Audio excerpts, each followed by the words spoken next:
you love entertainment, current events, and Hollywood, don't miss Creator to Creators, hosted by the filmmaker Meosha Bean, known for the Shudder hit documentary Horror Noir and the acclaimed film Anatomy of an Anti-Hero, Redemption. This show features interviews with filmmakers and creatives from around the globe. Join the fun with guest celebrities and gain valuable insights. Subscribe now and follow Creator to Creators. Hi guys, welcome to another episode of Creators to Creators today. Today we have a special guest. I'm Kelsi Umeko. And I'm Curtis McGann. Welcome, welcome. I'm so excited to talk to you guys. I love everything that you guys put out and all your work. I think it's just absolutely amazing. But I love going back to the beginning. I always say the beginning kind of charts our trajectory in life, our little habits that we pick up along the way, kind of follow us into our adulthood. Tell me a little bit about your childhood. What was that like? And kind of how did you guys find yourselves in the entertainment world? Yeah.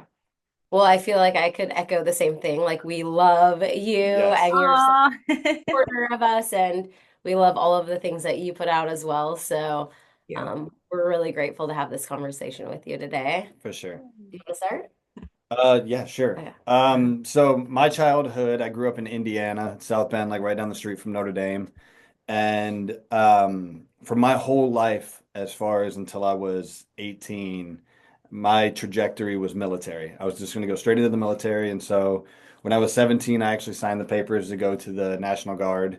And then my dad talked me into, instead of enlisting, going to college and doing ROTC and do the officer track in college. Nice. So I applied for college and was like, Indiana is terrible. It's so cold. That's the reason I hated the cold, and it would be like -20 in the winter. Oh, So, wow. yeah, so I'm like, okay, I'm gonna go to Hawaii. Yeah. And I had never been to Hawaii, but I was like, this seems like a cool place to live. So I applied for school there, applied for ROTC. I got a scholarship and ended up going to school there. And then when I was there, I kind of was a wayward college student trying to figure out my own way and having no idea what was actually going on. But then in college, I met Kelsi, That's and amazing. yeah, I can give my childhood backstory real yeah, quick. So I was born and raised in Seattle, Washington. That's where we are at right now, Nice. living currently. But I was a gymnast growing up. So I basically started doing gymnastics when I was 2 years old.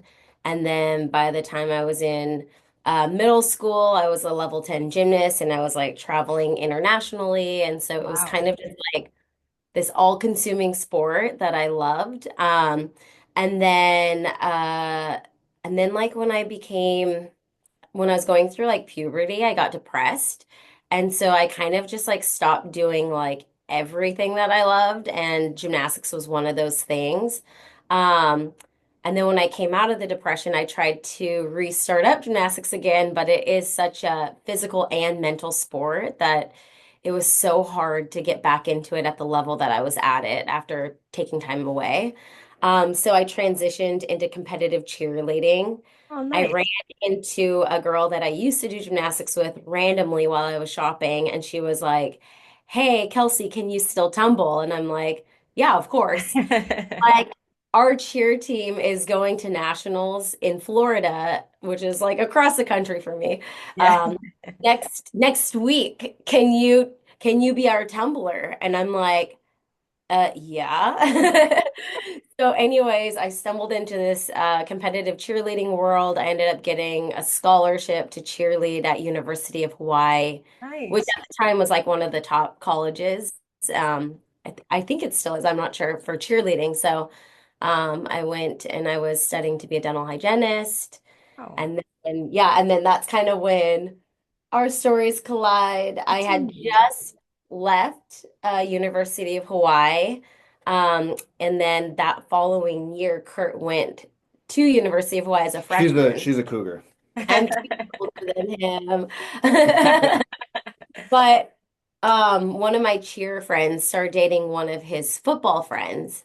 And I think it was his football friend, Spencer, that added me on Facebook. And I was like, who is this like who's this guy? And they had just had a party. And so Kurt was in all of his photos.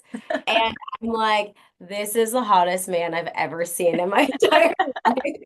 So I went to click on Kurt's profile, so I could just like, stalk him as he likes to say.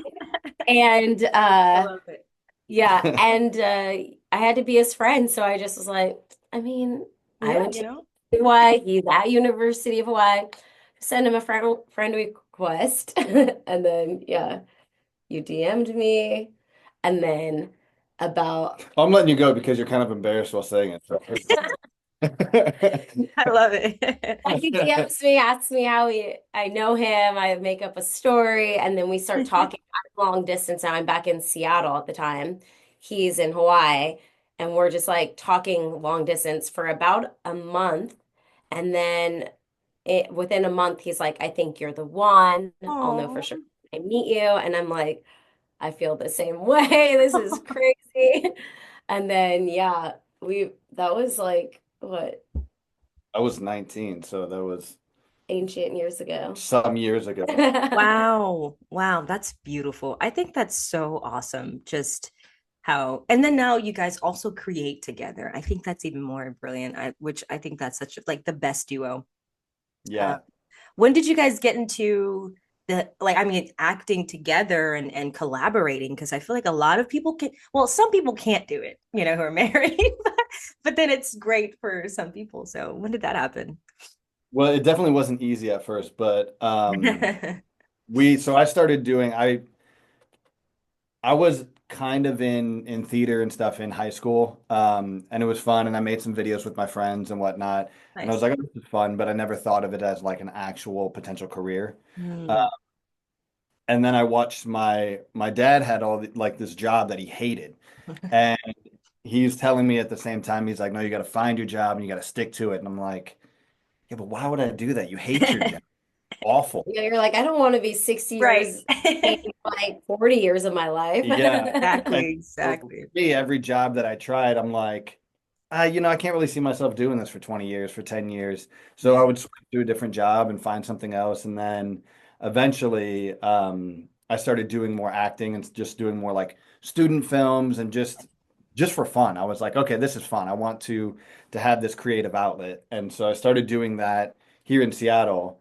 Um, and then eventually got to the point where I was working so much in film, and starting to make more money in film than I was in my normal job. Oh, wow. And then also convinced Kelsey to come and do it too. It was like, hey, you should do this. I know you would love it because she did stuff when she was a kid too. Yeah, Nice. for me, I actually did go the dental hygiene route. So I was working as a dental hygienist and I loved that career. Yeah. After having our first son, who is now 11, my hands got so messed up I couldn't go back to work. So I got carpal tunnel and I got de Quervain's, which is like it just like kind of like messes up your muscles in your hands, which is Yeah.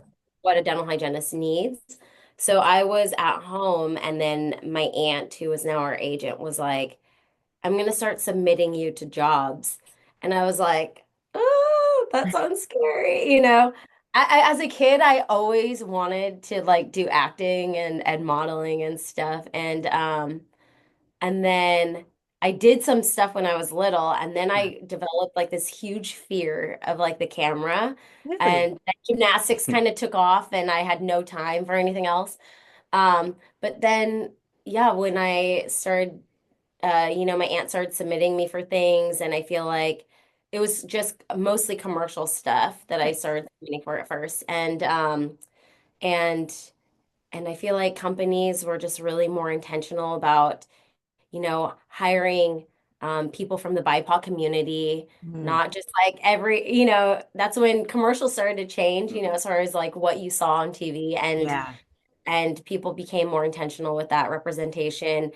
And that's kind of like the window into which I started this career and I started working just like full time, I kind love of it. right away in the commercial world. And I loved it.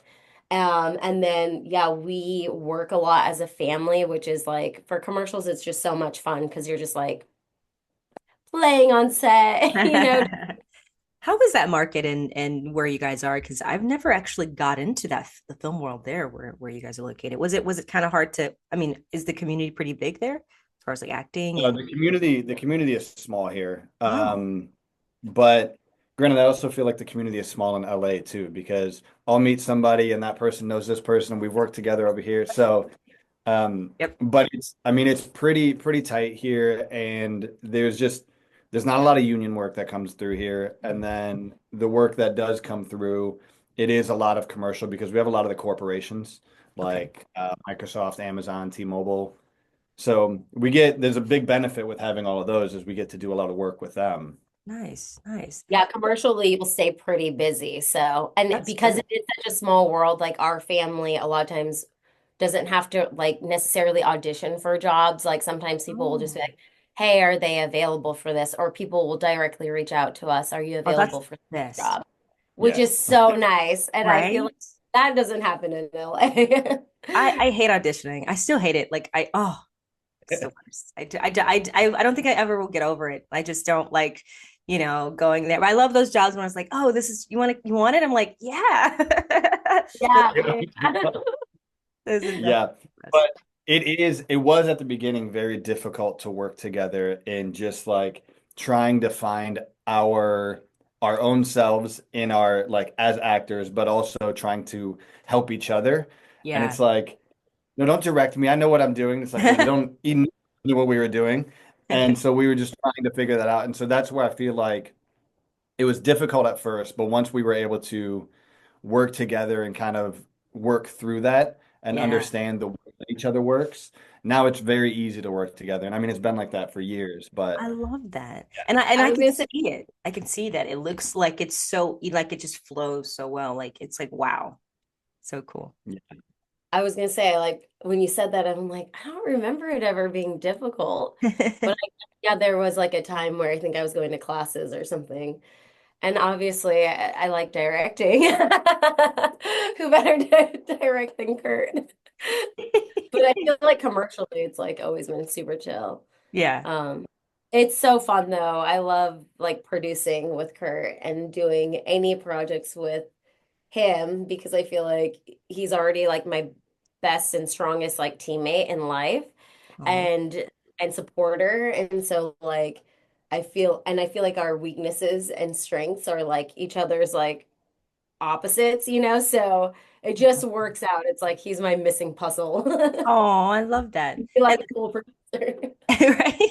And I love that you guys did a feature film together. I mean, that's pretty amazing. Can you talk to me about that? What did that come from? And, how was that make the process of making that together? Yeah, so it was our second feature film. The first one that we made was the horror film with Alex, who is Yeah, you our know, that's mutual right. Yeah. friend. Yeah, it's like, whoa, what?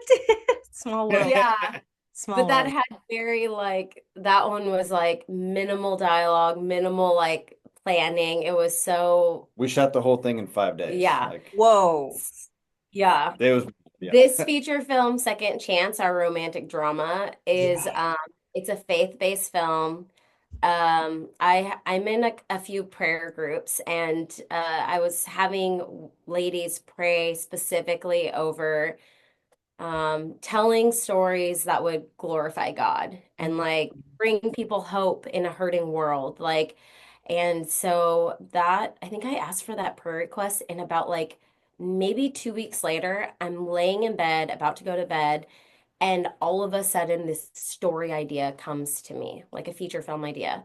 I pull out my iPhone because I'm literally laying in bed about to go to sleep. Pull out Yeah. my iPhone and I just start typing it out as it's like coming to me. Wow. And after about probably, I don't know, like 2 or 3 hours, I had the full feature film typed out in Wow. an iPhone note That's with amazing. dialogue, everything.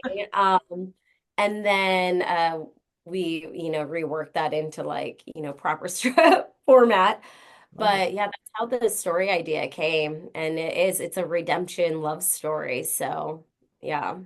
Love. But through the process of it, it was definitely from Kelsey writing it, we then created a sizzle reel essentially to the idea was I wanted to try to sell it before we made it, so Yeah. that way somebody would get it. Yeah.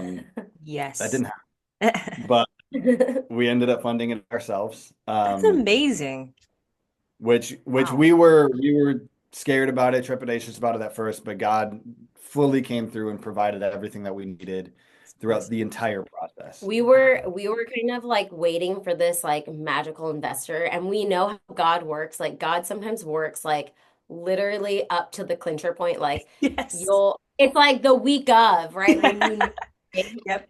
And and so and I really did feel like his spirit was like, make it this year. Like you need to make this film this year. And in the fall was when I felt like it was like the time to make it.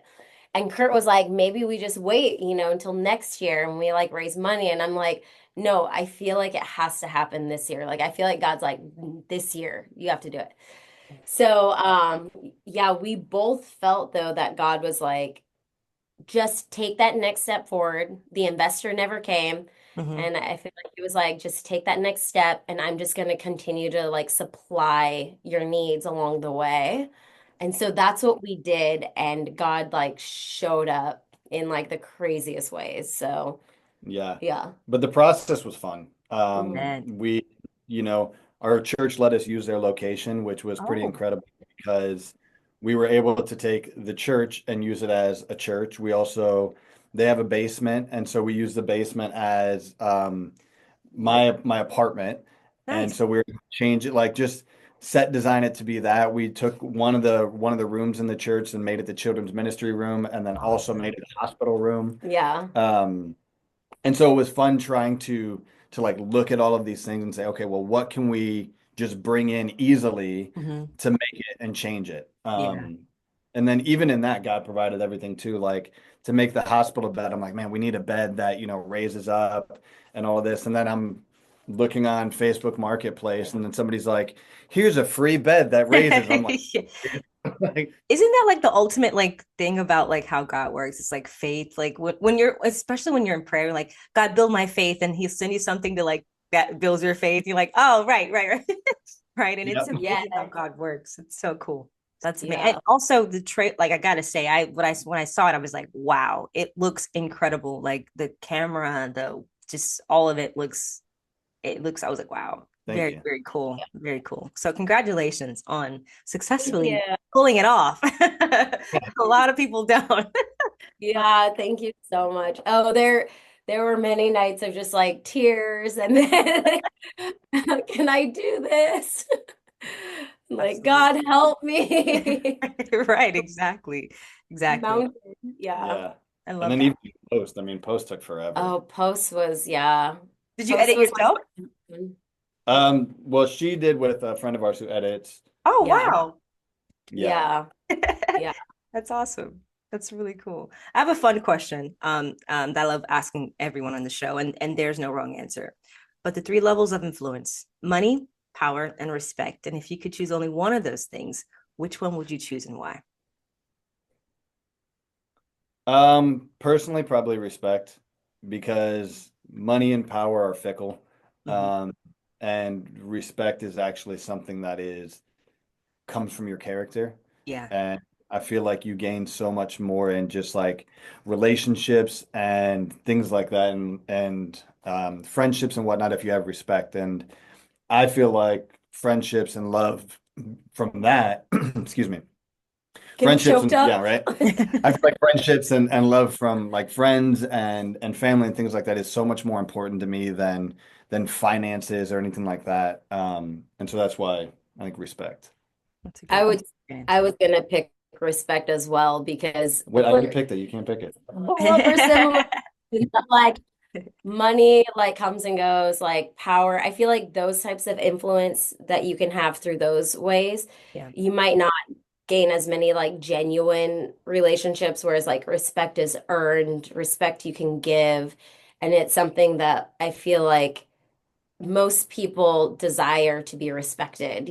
So that's something that I can easily like give to someone is my respect to them and that's like a, a deeper way of like showing that I love and care for you versus just like having power over someone, you know, and It's that type of interesting that because I think that respect is like the ultimate goal for even money, power, and all of that. Like respect is the ultimate goal that people want power and people want money because ultimately they want respect. Yeah, yeah.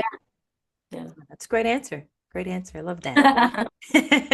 Yeah, I love it. I love asking a question. And it's so funny. Everyone's like, is this a trick question? I'm like, no, there's no, whatever you want it to be. Whatever you want it to be. I feel like the first two also could corrupt you a little bit, you know, if you're not really like foundationally like you know, you see Solomon. Yeah, He right. was like such a godly man, but then like power, money, all the things came and kind of, you know, drew him away from the prize. Yeah, absolutely. Do you guys feel like the industry is embracing more like Christian films and just not I mean I've seen I remember growing up watching a lot of like Christian movies. You know, I'm a PK kid, preacher's kid. So a lot of the films that we would watch were very kind of, for lack of a better term, wasn't that exciting. And I was like, this is what, you know, Christian films are. Yeah, But like, right. you know, it was very boring, you know. But now I just feel like there's like what you guys did with the film and with that, you know, putting faith and also all these other elements to it, which makes it exciting and palatable for people that are not believers to receive it and not fall asleep. So do you feel like it's changing for the better? Because I feel like Christian films were not given the, I don't know, time of I day. always think the same thing. I'm like, if God is giving us all of this talent, why do our films look like this? Yeah.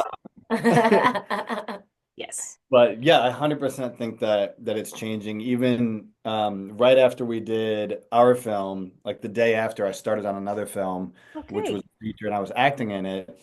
And it was an action feature with like all of the action pieces. I mean, I'm jumping off of cliffs, fight scenes, I'm getting shot, like all of this. But it's a Christian film and has a Wow. Christian message. And I'm like, okay, this is really cool and something that is starting to even more so like blend those ideas of Christian film doesn't just have to be this one specific thing that we were always taught. I Yeah. think too, like there's an audience for it, Hmm. and like that helps Christian filmmakers because when you have the audience, then you have the distribution and all the things that follow.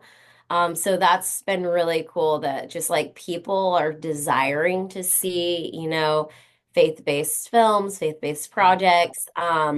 So that's really cool. And then also, yeah, I feel like people want real stories, not like yeah, you know, like your walk with Christ, where you came from, sometimes the pits are like the most beautiful redemption stories if you show them, you know. So I think like there is something to be said about people trying to tell more like authentic, genuine stories and not just try and keep it like here, you know, for the Christian audience, but to reach, you know, the secular world and reach people that may not know, you know, that type of message, you know. So Absolutely. No, absolutely. So I read too that you're a deacon for a youth group. That's pretty amazing. Holy crap. I was like, whoa. I'm a deacon at our church, That's and then awesome. I lead our youth group at our church. That's pretty cool. I bet they know that you act as well. I bet they're like, wow, you're so cool. You're a cool deacon. I don't know. They do know that I act and stuff, but yeah, they're such great kids. We actually they wanted to start a film group because they Nice. also like I want to tell stories that glorify God and in filmmaking, and I'm like, I can lead this film group. I Or love. actually, no, I was like, you guys lead it and I'll just like facilitate and help support it, you know. So, but yeah, I love our youth kids at our church and Love that. deacon just basically means like, you know, servant and I love serving, like I have a heart of service. And so, yeah, I'm like, deacon, what does that mean? Then I It researched sounds it. so, I don't know. I know it sounds so like authoritative or something. I'm a deacon. Right, right, But exactly. no, it just means you're like, you know, serving Love it. That's in awesome. ministry. That's awesome. Yeah. How do you guys balance, you know, with all the things that you guys do? You have a family. how does one like yourself balance all that and the creative world at the same time? That's pretty incredible. I hide all my gray hairs. Kurt just started writing and producing this incredible series called The God Keep. And so it's on YouTube. They're Awesome. building this YouTube channel and they're releasing one short film. One short film a week and one episode a week. Yeah. Wow. Yeah, and it's actually again with Alex. Hey, Alex. Yep. So yeah, but basically that I've had to figure out, time management much better than before. And also too, it is insanely difficult for working at home when you're trying to actually have thoughts. Because we And the homeschool. kids are just like, Oh, okay. so I've had to just find a different place. Like I'll go to a cafe and write and do most of my production and stuff there. But he's doing like 20 pages of writing a day. So he's Ooh. writing about like one short film a day or an episode a day. So yeah, it does require a lot more. So we just have to like adjust anytime there's like a new like busy season that we're not used to. We have to like learn how to like adjust, make sure that God stays first in all the things that we do. Because I think what can so easily happen is when you get busy with like life stuff, even though it's God glorifying, sometimes you like make that your number one and then all the things fall apart underneath it. So we found that like as long as we're like really making sure that God is first and he's the center of our marriage and our family and our lives, then like he will help us to like time management and connect and make connection points like along the way. But yeah, but it's busy because we are homeschooling our 11-year-old who is now in middle school, and then Wow. we have our 4-year-old, and but yeah, it's fun. I barely remember. I mean, I don't have any kids. Never been married. But I can barely. Sometimes I'm like, can't even remember. Like I'm like, what am I gonna do? Oh yeah, today's Tuesday, right? So it's amazing. It's amazing. I have those moments all the time. I love it. Are you guys working on anything coming up that we should be looking out for? So I do have the God Keep series, which is we're releasing weekly YouTube series. All right. And then, I also just booked recently it's going to be a feature, but we're going to do the pilot first. It's a sci-fi one that we're shooting down in California. Ooh. I'm super stoked about that one because that one's going to be a lot of fun. It looks so dope. I can't wait. Sci-fi. Oh, that's cool.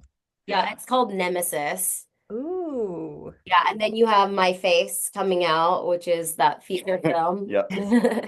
Yeah, my face. My face coming out. Yeah, so no, that feature film's coming out. We're finishing that up with ADR actually at the end of this month. Awesome. And that should be out next year.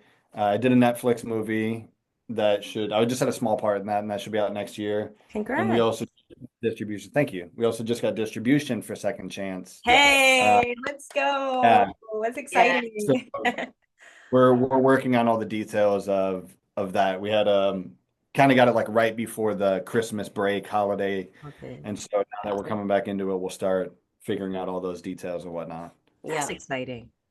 And then I'm still hosting the show for Pokemon called Beyond the Pokedex, which is on YouTube.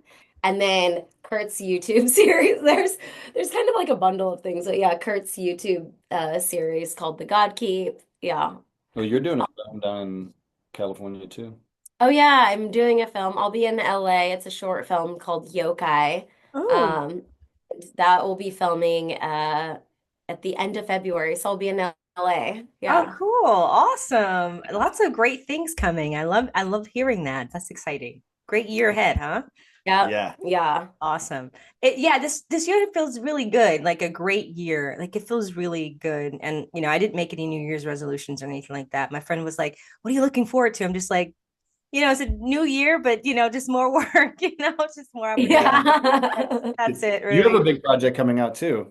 Yeah, I'm excited about that one. I'm stoked. That's gonna be really fun. My first, I guess, I guess if you will, well, not first, my second, if you will, like a Christian-based kind of, faith-based project. Very excited about it. But I think people are Yeah, gonna love it and hate it at the same time. we're excited for that Because it's too. Yes, for you. Yes. yeah, yeah. Thank you. I'm excited about it though. It's gonna be great.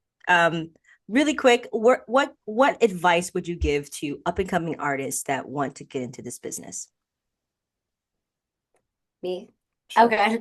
Uh, I think just like find your people, like find your people that are going to be there to support you, along the way. You guys can all encourage one another because the industry comes with like so many ups and downs and so many like unknown areas. If you're new, like, um, you can get taken advantage of really easily. I feel like in our industry, because there's so many, filmmakers that, not everyone's good, or good-hearted, I should say.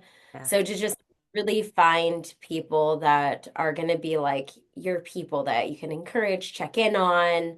Um, and then, I mean, I love classes because I feel like that's where you meet a lot of people that have been in the industry for a while that can be kind of like mentors, but then you also meet those newcomers, that it's fun because like I see like a lot of the people that I was in classes with when we lived in LA are now like series regulars on TV shows. So it's just Yeah.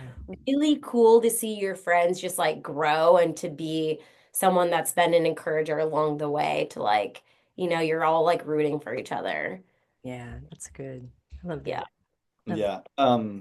For me, I think the on top of that is finding your tribe because that's very important, is also to just keep going. I mean, Mhm. there's so many times where like our industry is so up and down where you'll be working all the time and then you'll be working nothing and it'll be dry. It's but when those times come, there's always something that we can do. Either we can create on our own, we can do something else, but I think part of what's really cool about our industry and where we are in being creatives is that we get to always learn. Yeah. And so if we ever stop learning and if we ever stop growing, I feel like that's where we're gonna fall. And so for me, I'm trying to learn guitar. I'm trying to learn, I can't sing, but I'm trying to learn how to sing. I'm I like, like your singing. Hey. biased. Um, but then, learned when we were in the pandemic, I built a voiceover studio and learned how to do voiceover and learned how to edit all that just because I think that it's important to be able to just keep expanding Mhm. and Not being afraid to try yeah, something new. not Yeah. being afraid to fail because each failure you learn something and so learn Yeah. from that and keep going. That's so true. Well, I have a really quick question. And it's it's very like a bonus question, really quick. If you could have a coffee date with anybody, living or dead, who would it be and why? Living or dead. Yeah, anybody in the entertainment world. Oh, in the entertainment world? Yeah, anyone. Oh man. Okay, I You would I go. would like to hang out with Jake Gyllenhaal because Hey, me. Oh my God, you have no idea. I love this man. I always like jokingly say, I'm like, if I run into him and he's single, that would be my husband. Like, call me. So much. That's funny. Yeah, Yo, I love his acting. I love his too. thoughts on things, and just the way that he approaches characters and all that. I think it'd be really, and he also seems like a really cool dude. So it Yeah, seems like right? it'd be a very entertaining, but also informative. And um, I mean, we could be friends. Right. Jake. Yeah, call me. In that regard, then maybe like Denzel Washington. I just like watched an interview on him. I know he's like super like strong in his faith and like to meet with him, learn from him, be like, let's make a film together. Yes. Denzel. That's a really good one. I ran into him at a coffee shop some years ago. It was at like one morning at this place on like right on like Fairfax and Pico. And I walked in and he was at the table just sitting down at the front. And I walked over and I was ordering my coffee and I looked over and I was like, holy crap, it's Denzel Washington. And I said, good morning, and he was like, he was reading his newspaper, drinking his coffee. He's like, good morning, how are you? I'm like, I'm really good. I didn't know. It was just like, what do you say? But he was so lovely, and he's just a good guy. Like he really is, really is. That's cool. Great answers, guys. Great. Thank you so much for coming on. This was so fun. Thank you. Yeah. Talk with you and chat. And Absolutely. yeah, thanks for having us. Yes, my pleasure. Where can people find you really quick on social media to follow everything you have going on? Instagram, Kelsi Umeko, KELSIUMEKO. And mine's Instagram. That's kind of the only one I have. It's Curtis period McGann. I could spell it, but you wouldn't remember it anyway. So I'll have it in the description box. it's in the bio. And then like if you like faith-based projects or are supportive of that, like the God Keep is doing like a really great job at, telling authentic stories that I think people can really relate to. So even more so, it's just like if you need like an encouraging lift or a hope message or, find the God Keep at YouTube. Yeah. Right. Yeah. Definitely. Well, thank you again. I appreciate your time. This was such a great time. And thank you all for listening. And always remember to live, love, laugh. We'll see you guys next time. Bye-bye. Bye.